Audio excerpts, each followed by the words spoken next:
Our next candidate is here. It's Cory Booker, the senator from New Jersey. And he's our next candidate.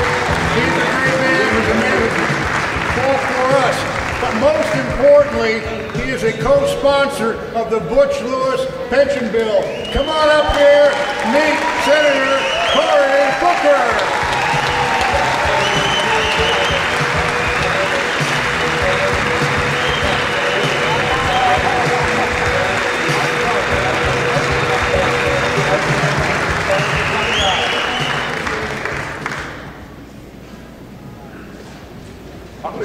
I told him I'd grab a stick, but let me see if I can do this one. All right. Senator Booker, welcome to Iowa. It is very good to be here. And there's a lot of Teamsters here who are interested in electing a new president, and tell them why you're that guy. Well, look, as I was a kid growing up in a suburban town in New Jersey, my dad used to look at me in this nice home we've grown up, and he says, "Boy, don't you dare walk around this house like you hit a triple. You were born on third base." You are here because of the struggles and the fights of folks who came before you. And you have an obligation. You can't pay it back. You gotta pay it forward. Our whole country's story, we've had wretchedness and pain, divisions and bigotry in our past, but that's not the story of America. The story of America is that in every generation of Americans, we fight to come together, stand together, to work together. We fight to put more indivisible back in this one nation under God.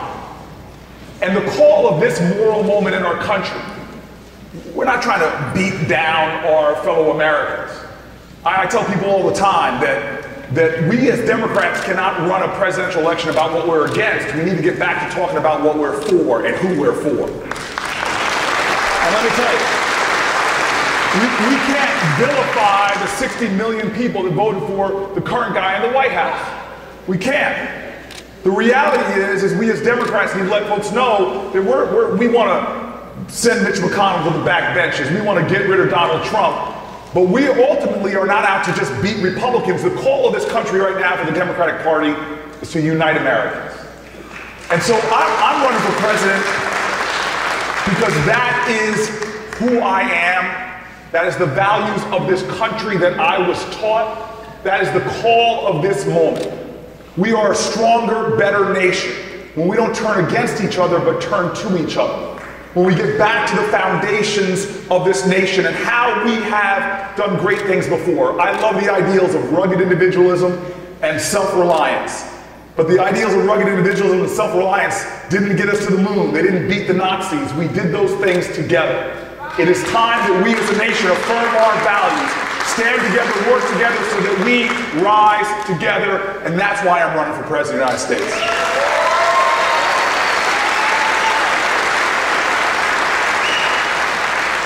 Senator, we have a question from the audience.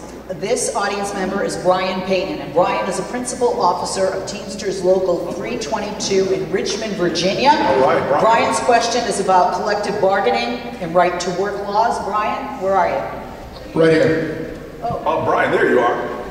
Senator Booker, first of all, thank you for attending the Teamster candidate event today. I want to say we appreciate you having here. Made a few adjustments to my Brian, question. let me just say, because I got to acknowledge the fact that you got a great haircut, man. I appreciate it. Thank you. The big, bold, black and brown and hairless, that's really good, man. That's a good look. My daughter doesn't care for it, but as was previously stated, Senator, my name is Brian Payton. I'm a proud 25-year Teamster, and I'm from the extraordinary state of Virginia. I also have the honor and privilege of being the president and principal officer of Local 322, as well as the political coordinator for Joint Council 83. Both are based in Richmond. Last month, several candidates with a strong labor message secured an electoral victory, thereby giving them a majority in the State House and Senate. There is hope that this change will provide a solid foundation for legislation which promotes unions and workers' rights. For far too long, Virginia, Iowa, and many other states have served as battlegrounds for workers under siege. These workers have fought tirelessly and courageously against continued attacks. Senator Booker, as president, how would you use your influence, I'm also going to insert power here, to not only cease these attacks, but to advance the American dream by creating quality jobs, advocating for workers' rights, and championing collective bargaining. If you would give that an applause. So understand what's going on here. Even when my dad was working, my dad was born in the South in segregated America. When he started getting to working age, back then, if you worked a minimum wage job, it was above the poverty line. Here's a guy that was able to work his way out of poverty, and he used to tell me, Cory, don't let people know that I was poor. Tell them the truth. I was just PO, P-O. I couldn't afford the other two letters. What's happened in my lifetime is attacks on the workers' rights that we've gained over the years through the blood, sweat, and tears of the great union, great workers, great activism. My grandfather worked on a UAW assembly line on my mom's side during World War II. And that, on my mother's side, that pulled us out of poverty. And so we've seen now corporations getting more and more power and using that power in the political process to deny workers more and more rights. These so-called right-to-work laws are wrong for workers. And we have to change it. And the way we're going to fight and do that is doing what you already see some Democrats like me doing in the Senate, where I'm one of the co-sponsors of a bill called the PRO Act that would make illegal these right-to-work states.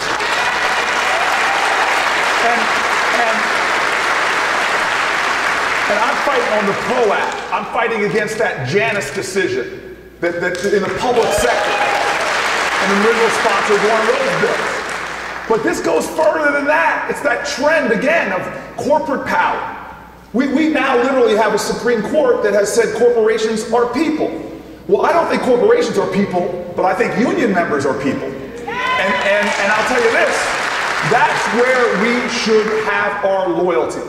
And this is what I mean about what this race is about. It is not a referendum on one guy in one office. It's a referendum on us, who we are and who we're going to be to each other. Because we have the power. My grandfather, a union member, taught me that the power of the people is greater than the people in power. And it is time that we understand that if we are going to pass the legislation that right now is proposed in the Senate, we have to make sure that we win the Senate back. Now, hold on, this is going to be a little technical because I want to tell you how we do that. We have Senate seats up in North Carolina, South Carolina, 2 up in Georgia, Arizona. These are states where we better have somebody at the top of the ticket that can create the same kind of wave election that Obama created, especially with parts of our electorate that we saw big diminutions of voting in the last time. There was about 1 million African Americans less that voted between 2012 and 2016. And in states like North Carolina, South Carolina, Georgia, if we don't get a record African American turnout, we're not winning those Senate seats. And I'm running because I believe that I'm the best candidate in this field to energize all Americans, to get us back to this understanding. There's an old African saying, if you want to go fast, go alone, but if you want to go far, go together. We know you all are here because you know democracy is not a spectator sport. We have to, all of us have an obligation to get people off the sidelines, to get them on the field so that we can drive the ball down the field and score touchdowns for everybody in our country.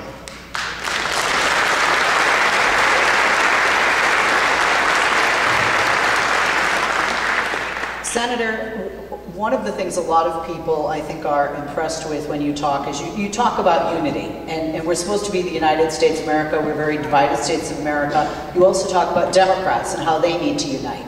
If you were elected President of the United States, how do you reach across the aisle and work in a bipartisan manner and unite Democrats and Republicans in the best interest of workers and for workers' rights? So, this is at the heart of our country right now. This is the issue. And some of you experience this at your Thanksgiving table. Let me be direct. Some of you experience this in your union halls.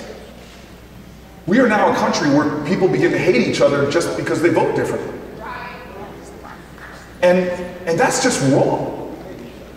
There is dignity. There is dignity. There is divinity on both sides of the aisle. And by the way, if you're a union in this country, you know that neither side has a monopoly on good behavior. Because the Democratic Party has done things that have hurt union labor in this country.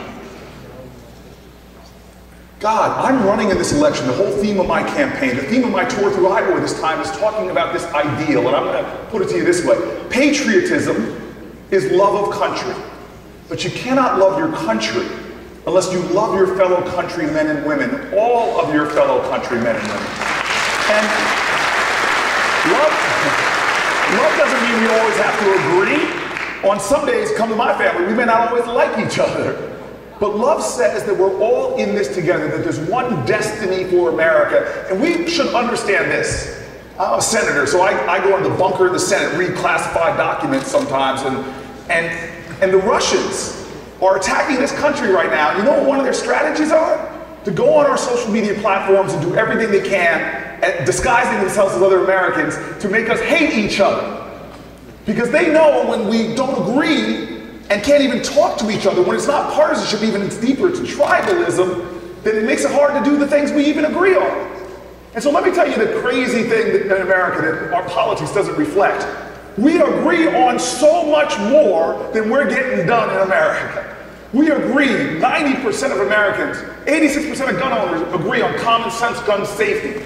Yet here we are, a nation that is now sending our children to school with the implicit message that we can't protect you, so we're going to teach you how to hide.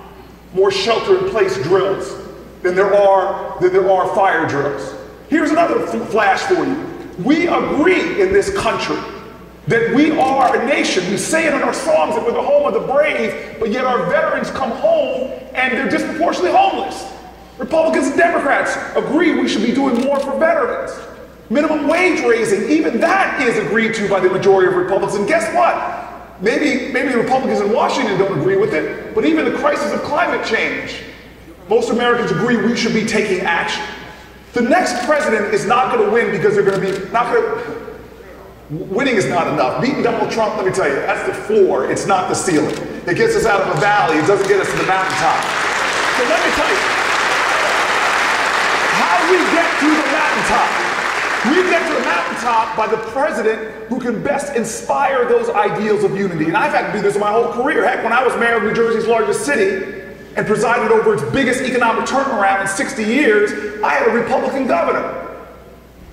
He's my friend. I could text him right now. I could write a dissertation on my disagreements. Y'all never heard of my governor either. His name is Chris Christie.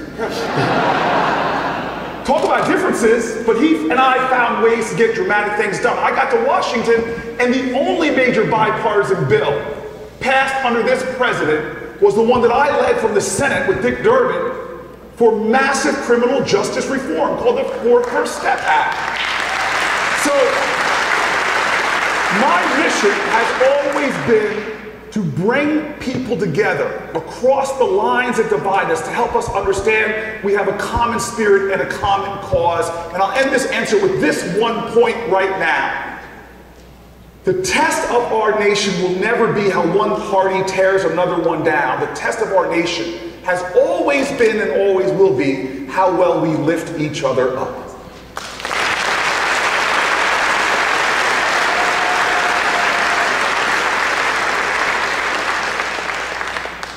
Thanks, Senator. Now we have another video question. This one's from Sue Mason, and Sue is the wife of a 30-year Teamsters member and retiree of Local 728 in Atlanta, Georgia, currently residing in Florida. The issue is, of course, pensions. My most pressing question to the Democratic candidates is how do you plan to shore up the multi-employer pension fund? My husband worked for 30 long years, 70 hour work weeks, foregoing pay raises and other labor incentives in order to secure a pension that was promised to us. Now we're seniors and they want to cut our pension. So we no longer have the ability to work those long hours and harsh conditions with our aging bodies. So my question is, how do you plan to fix it?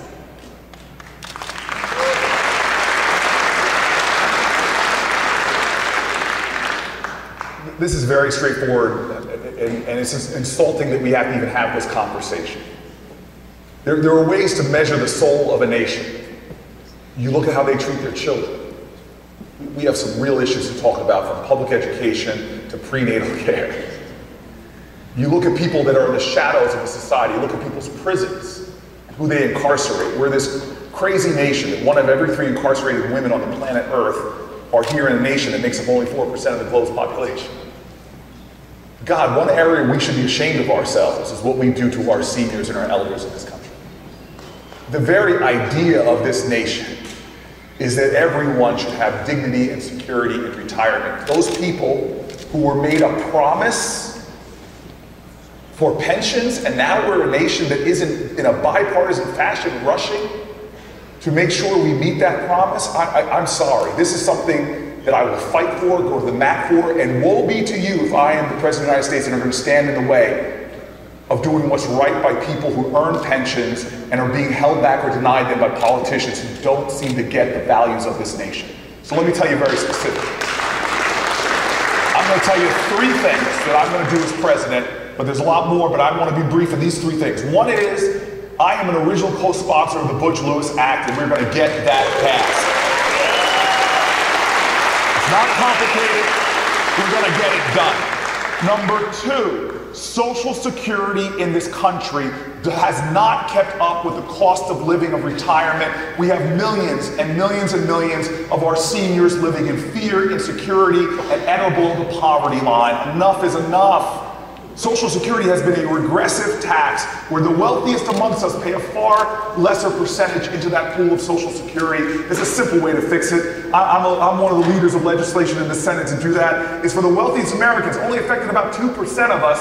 You just raise the cap to get more resources, to extend the viability, and to expand the payments to people in this country. And now,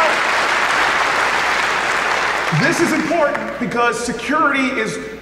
My mom turns 80 in a couple of weeks. And I watched her with my dad who had Parkinson's and Parkinson's dementia at the end of his life.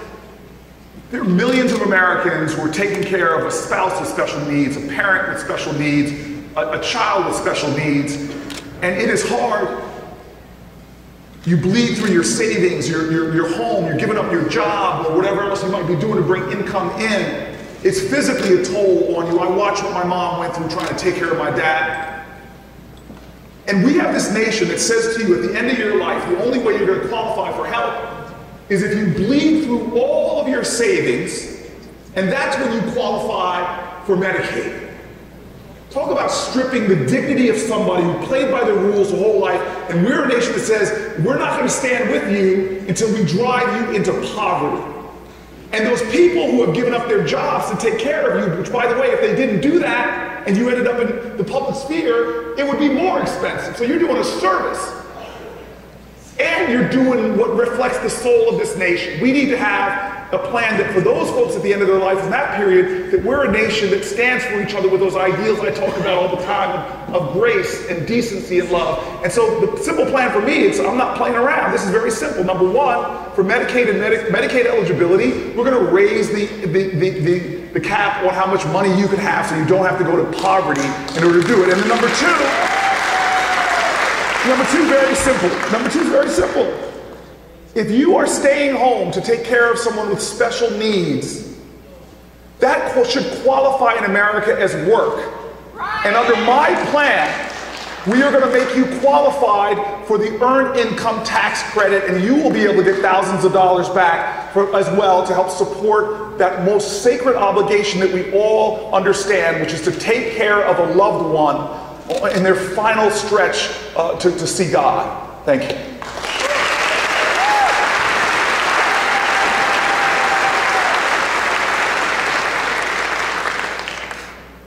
Senator, I work in the newspaper industry, therefore I cannot afford my own health insurance.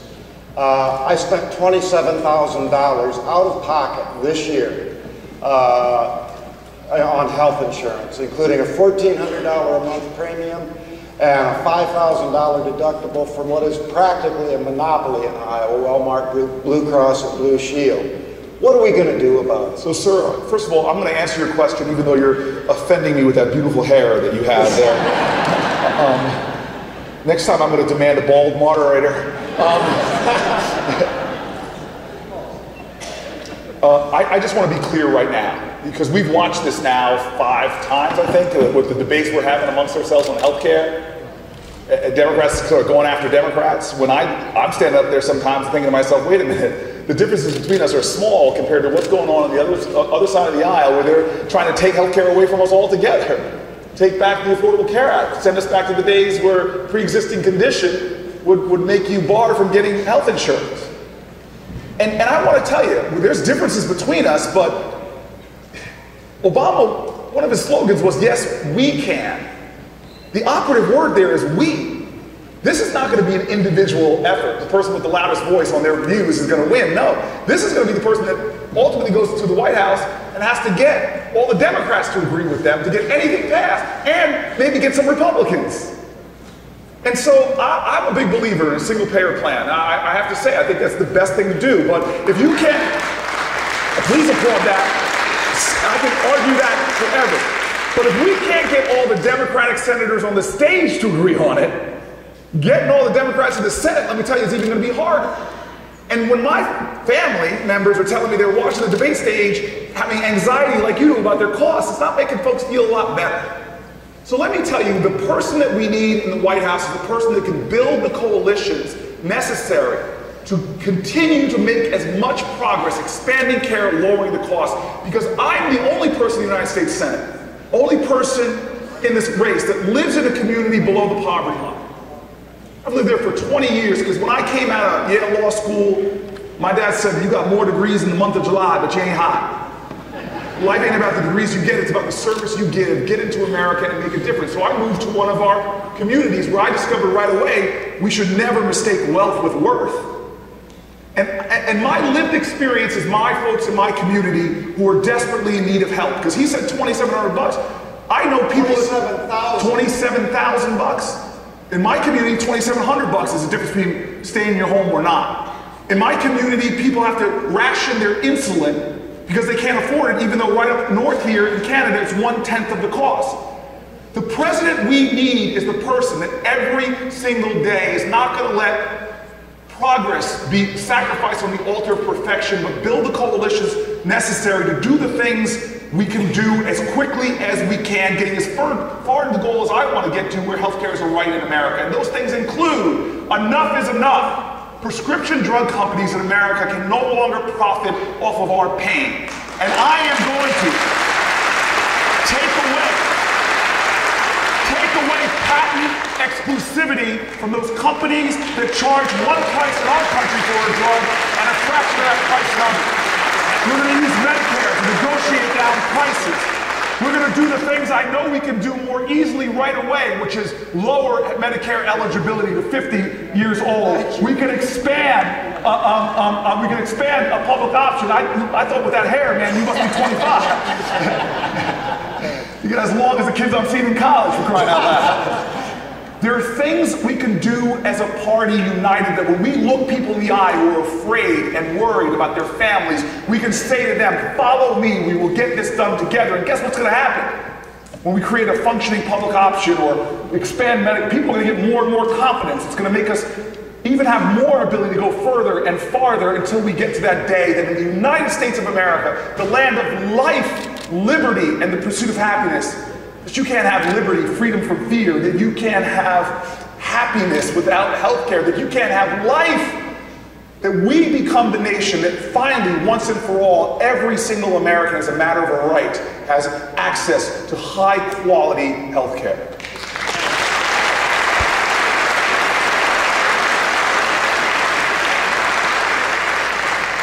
I'd like to tell you this is a wig, Senator. It is not, but we would love to hear your closing remarks. I really appreciate this. I just want to break it down real quick.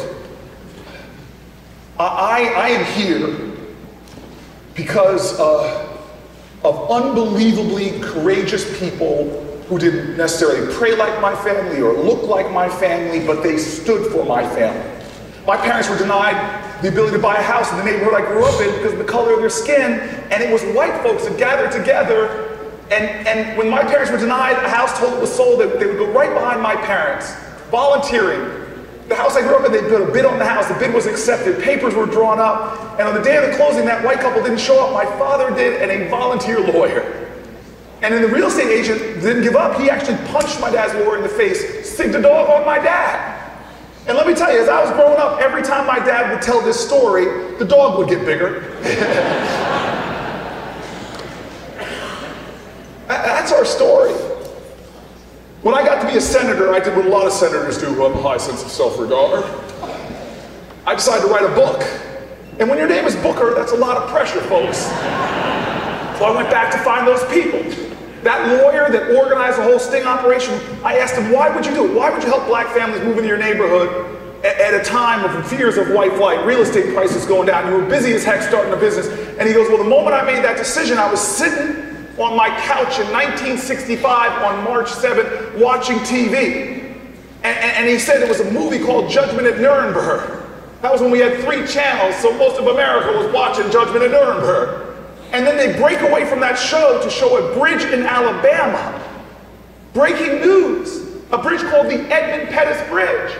And this white man on a couch 1,000 miles away in New Jersey watches as these civil rights activists get stopped on the bridge by Alabama state troopers who gas them with tear gas and then beat them viciously. We know this day in our history now as Bloody Sunday. And so what did a white man on a couch 1,000 miles away do? Did he allow his inability to do everything about a crisis of civil rights to undermine his determination to do something? No. Did he forget the knowledge of our country? That the power of the people is greater than the people in power? No, he knew he was one person, but that he was powerful. And so he stood up. And he knew he couldn't go to Alabama, he couldn't afford a plane ticket. But he entered that great American tradition that has transformed this nation in every generation. He was one American that stood up and said, I'm going to do the best I can with what I have, where I am. He went to work, joining with other Americans in union, building a group of people, helping families move into a town. By 1969, he says, I get this case file of this family coming up from the South, looking for help, frustrated and discouraged because they can't buy a home. And he goes, Cory, we got them into a home. And the name on that case file that I got, it was Carrie and Carolyn Booker, your parents.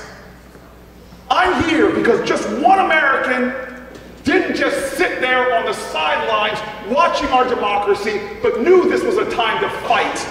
And the way we fight is not against each other, not to tear each other down, but the way we fight is to build new coalitions, to join with others in the highest ideals of the country. We didn't beat Bull Connor because we brought bigger dogs and bigger fire hoses. Hate can't beat hate. That man on that couch showed love. And so I want to tell you right now, we're in crisis. You all feel it. There's fear, and that doesn't mean you're not courageous. Courageous is knowing fear and going forward anyway. Let me take you to another time of fear and crisis. It's when a man named King was slain, and if you went to the Lorraine Motel today and saw that spot where he was killed, they put scripture down there. Now, I'm a man of faith, but this scripture doesn't speak to a religion, it speaks to our civic gospel. And the words there are the words that I want to leave you with as a challenge.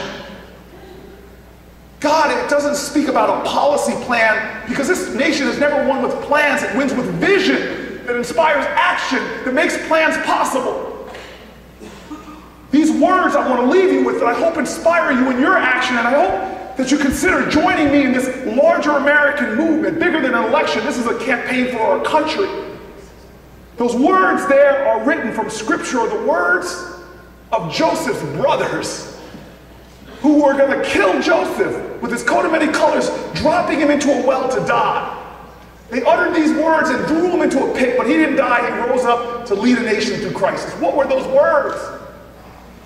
To speak now to a nation with a pit in its stomach, where its values are on the line. The words were simply this, of Joseph's brothers, written where King was slain. It says, behold, here cometh the dreamer. Let us slay him and see what becomes of the dream. What now will become of our dream? We have to answer that question right now. What will become of the dream of America? The dream that our ancestors died on from beaches of Normandy To Goodman, Cheney, and Schwerner dying in Mississippi, what will become of the dream that we fought for at Stonewall, at Seneca, at Selma? What will become the dream? Well, I say all of us need to join together in a chorus of conviction to say this dream will not die on our watch. That we too will dream America anew, and it will be like our ancestors, a defiant dream, a daring dream, and we'll back those dreams up with work and sacrifice and struggle, because without struggle there is no progress. We will back that dream up yet again with the most powerful force we know in humanity, and that is love. If we dream like that, we will not as a nation perish in the pit. We will rise. Thank you. Thank you. Thank you so much.